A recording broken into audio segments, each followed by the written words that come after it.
ইন্নাল হামদুলিল্লাহ ওয়াসসালাতু ওয়াসসালামু আলা মান লা নাবিয়্যা বা'দাহ আম্মা বা'দ। আসসালামু আলাইকুম ওয়া রাহমাতুল্লাহ। কিতাব কথনের সম্মানিত শ্রোতা মণ্ডলী, আশা করছি আল্লাহর রহমতে আপনারা সকলেই ভালো আছেন। আলহামদুলিল্লাহ। আজকের এই ভিডিওতে আমরা আলোচনা করব হিউম্যান বিইং, শতাব্দীর বুদ্ধিবৃত্তিক দাসত্ব, কিতাবটির বুক রিভিউ এবং পাঠ পরিকল্পনা নিয়ে। হিউম্যান বিইং, শতাব্দীর বুদ্ধিবৃত্তিক দাসত্ব। ইফতেখার সিফাত গ্রন্থিত এবং মোহাম্মদ আফসারউদ্দিন সম্পাদিত এই অমূল্য কিতাবটি আলোর মুখ দেখে 2020 খ্রিস্টাব্দের অগাস্টে নাসাদ পাবলিকেশনসের প্রকাশনায়। লেখক ইফতেখার সিফাত নিজেকে লুকিয়ে রাখতেই বেশি স্বাচ্ছন্দ্য বোধ করেন। তিনি একজন খালেস আলিমে দ্বীন ও দায়ী। লেখকের ফেসবুক আইডি লিঙ্ক আপনারা কমেন্ট বক্সে পেয়ে যাবেন ইনশাআল্লাহ। তার থেকে আপনারা অনেক প্রয়োজনীয় আলোচনা সেখানে পাবেন। নিয়মিত পাঠকদের জন্য আমাদের অনুরোধ থাকবে, মাত্র 220 টাকা খরচ করে আপনারা বইটি সংগ্রহ করে পড়ে ফেলুন। আর যারা বই পড়তে স্বাচ্ছন্দ্য বোধ করেন না, তারা আমাদের চ্যানেল থেকে এটির অডিও বুক শুনতে পারেন, কিংবা আপনাদের বন্ধু বান্ধবদেরকে হাদিয়াও দিতে পারেন এই কিতাবটি, অথবা আমাদের চ্যানেলের প্লেলিস্ট লিঙ্কটিও শেয়ার করতে পারেন তাদেরকে।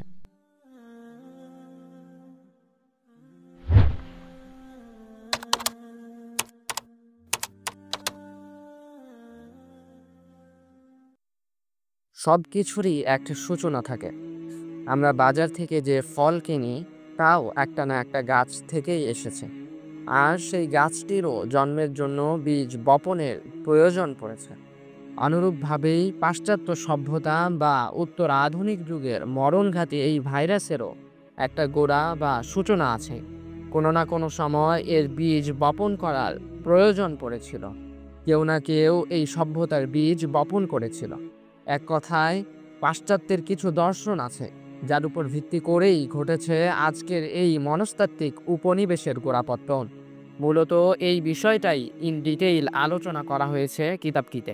কিতাবের শুরুতেই শামসুল আরিফিন শক্তি ভাইয়ের লেখা অভিব্যক্তি শিরোনামে চমৎকার একটা ভূমিকা পাবেন। এটাকে বুক রিভিউ বলা যায়, যা পড়ে আপনারা অনুধাবন করতে পারবেন কেন এই বইটি পড়া জরুরি। আমাদের মতে পাশ্চাত্যবাদ নিয়ে অধ্যয়ন পড়া যে কোনো নতুন পাঠক এই বইটির মাধ্যমে তার বই পড়া যাত্রা শুরু করতে পারবেন।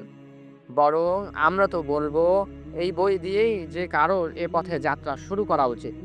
লেখক ইফতেখার সিফাত প্রথমে আলোচনা করেছেন পরিভাষার শুভঙ্করের ফাঁকি নিয়ে।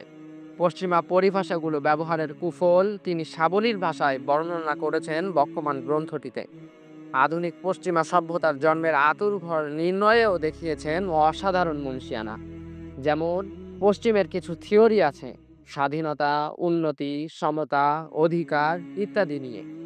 এই মতবাদগুলো কি নব উদ্ভাবিত কোনো দর্শন, নাকি পূর্বের কোনো সভ্যতা থেকে ধার কর্জা করা কোনো বিষয়? এরও ব্যবচ্ছেদ করেছেন লেখক।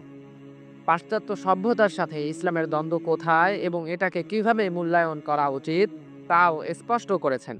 এছাড়াও আমরা এখানে জানতে পারবো হিউম্যানিজম, হিউম্যান বিইং কি এবং এগুলো বলতে আসলে কি বোঝায়। হিউম্যান রাইটস ও সেকুলারিজমের সংজ্ঞা এবং স্বরূপ আলোচিত হয়েছে এতে। বইটিতে প্রমাণ করে দেখানো হয়েছে এই মতবাদগুলো যেভাবে প্রচার করা হয় আসলেই কি সেরকম, নাকি বাস্তবতা রয়েছে এর ভিন্ন কোনো চেহারা। আধুনিকতার দোহাইয়ে পাশ্চাত্যের সাথে মুসলিমদের খাপ খাইয়ে চলার প্রবণতা যে বিরাট আত্মঘাতী পদক্ষেপ, সে ব্যাপারেও করেছেন তিনি বিস্তর আলাপচারণ। লেখক ইফতেখার সিফাত তার হিউম্যান বিইং বইটিতে পাশ্চাত্যের দর্শনগুলোর স্বরূপ শুধু উন্মোচনই করেননি, বরং ইসলামের সাথে এগুলোর দ্বন্দ্ব কোথায় তা ধরে ধরে দেখিয়ে দেখিয়ে তিনি পাশ্চাত্যের দর্শনকে খণ্ডন করেছেন। আশা করছি পাঠক হিসেবে আপনারাও এই কিতাবটিকে আমার মতো বেশ উপভোগ করবেন।